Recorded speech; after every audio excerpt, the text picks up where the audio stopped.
Hello, good morning student. Welcome to the Sun Public School online classes. Today we going to read about our class 6 of topic. हम आज Sanskrit grammar का एक दूसरा topic, पहला topic हमने वर्ण माला और वर्ण विचार के बारे में पढ़ा था ग्रामर में। अब हम आज हमारा दूसरा टॉपिक लिंग, वचन और पुरुष के बारे में पढ़ेंगे कि संस्कृत के अंदर लिंग, वचन और पुरुष कितने प्रकार के होते हैं और कौन कौन से होते हैं और इनका जो प्रयोग है वो कहाँ कहाँ पर कैसे कैसे किया जाता है। इसके बारे में हम हमारे इस लिंग, वचन, पुरुष वाले टॉपिक पर हम पढ़ेंगे। ये हमारा दूसरा टॉपिक है। तो आइए हम इसके बारे में पढ़ते हैं। लिंग, लिंग यहाँ पर दिया हुआ है। लिंग का मतलब होता है, इंग्लिश में, हिंदी में हम पढ़ते हैं जहाँ हिंदी में हम पढ़ते हैं लिंग का मतलब जहाँ पर स्त्री जाति और पुरुष जाति का बोध कराया जाता है ना। उसी प्रकार से लिंग की दृष्टि से शब्दों के 3 वर्गों में बांटा गया है। लिंग को की दृष्टि से शब्दों को कितने भागों में बांटा गया है? 3 भागों में। पहला पुल्लिंग शब्द, स्त्रीलिंग शब्द और एक नपुंसकलिंग। हिंदी में 2 भागों में बांटा जाता है, पुल्लिंग और स्त्रीलिंग, लेकिन संस्कृत में इसके 3 भाग हैं, पुल्लिंग, स्त्रीलिंग और नपुंसकलिंग। अब पुल्लिंग, स्त्रीलिंग और नपुंसकलिंग, आपने पुल्लिंग और स्त्रीलिंग के बारे में तो पढ़ा है कि हिंदी में पुल्लिंग शब्द यानी जो पुरुष जाति का बोध कराता हो, स्त्रीलिंग यानी जो स्त्री जाति का बोध कराता हो। अब संस्कृत में नपुंसकलिंग शब्द है, तो यह शब्द नॉन लिविंग चीज़ों के बारे में बताता है ना। जैसे फलम, पुष्पम, पुस्तकम, वस्त्रकम, यानी फल, पुष्प, पुस्तक और वस्त्र। और पुल्लिंग बताता है छात्र, बालक, अध्यापक, देव। और स्त्रीलिंग में छात्र, बालिका, अध्यापिका, देवी आदि। नपुंसकलिंग बताया यहाँ पर फलम, पुष्पम, पुस्तकम, वस्त्रम आदि। अब आता है अपना औधेयम, यानी कि ये एक अपवाद, औधेयम को हिंदी में कहते हैं अपवाद। अकारांत शब्दों में कुछ पुल्लिंग, हमने अकारांत, आकारांत, इकारांत, उकारांत के बारे में हमने हमारे पिछले टॉपिक में पढ़ा था वर्णमाला वर्ण विचार में। तो अकारांत शब्दों में कुछ पुल्लिंग, कुछ नपुंसकलिंग होते हैं। पढ़ते समय छात्र प्रयोग पर ध्यान दें, है ना। जैसे यहाँ उदाहरण दिया हुआ है, पुल्लिंग का उदाहरण दिया हुआ है, एषः कलम। तो कलम क्या है? पुल्लिंग है। एषः वृक्ष क्या है? स्त्रीलिंग है, सॉरी पुल्लिंग है। अब यहाँ पर पुल्लिंग दिया हुआ है, एतत् पुस्तकम, पुस्तक क्या है? नपुंसकलिंग है। एतत् फलम, फलम क्या है? नपुंसकलिंग है। अब आता है हमारा वचनम। वचन, संस्कृत भाषा में वचन 3 प्रकार के होते हैं, एक वचन, द्विवचन और बहुवचन। और जैसे हम हिंदी में पढ़ते हैं तो हिंदी में वचन 2 प्रकार के होते हैं, एक वचन और बहुवचन। संस्कृत में 3 प्रकार के होते हैं, एक वचन, द्विवचन और बहुवचन। अब हम पढ़ते हैं एक वचन और द्विवचन और बहुवचन के बारे में। एक वचन यानी कि 1 का बोध कराता है, द्विवचन 2 का बोध कराता है और बहुवचन 2 से अधिक का बोध कराता है ना। जैसे हम हिंदी में हमने पढ़ा है एक वचन और बहुवचन, जिसमें एक वचन में 1 का बोध कराएगा और बहुवचन में 2 या 2 से अधिक का।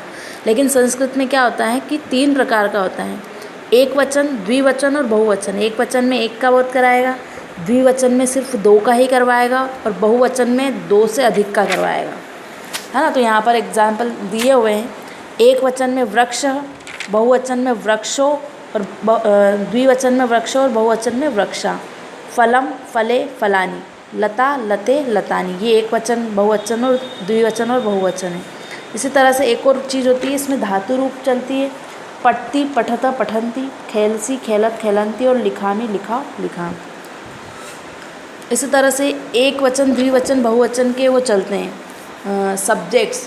सह यानी का मतलब होता है, सह का मतलब होता है वह, है ना। सह मतलब वह, तो यानी वे दोनों और ते यानी वे सब। सा यानी गर्ल्स के लिए यूज़ किया जाता है, जैसे अपन ही और शी पढ़ते हैं ना हिंदी में, इस तरह से।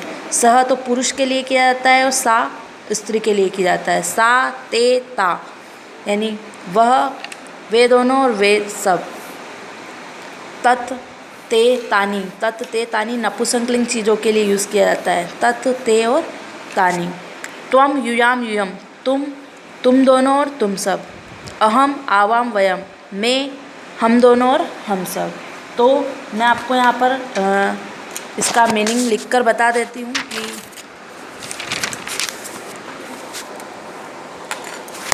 देखो, सह का मतलब होता है वह,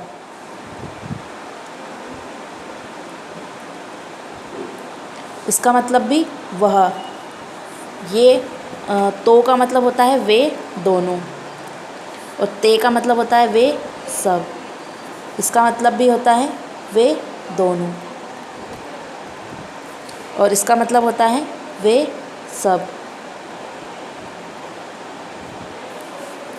तत् का मतलब भी यह, ये दोनों,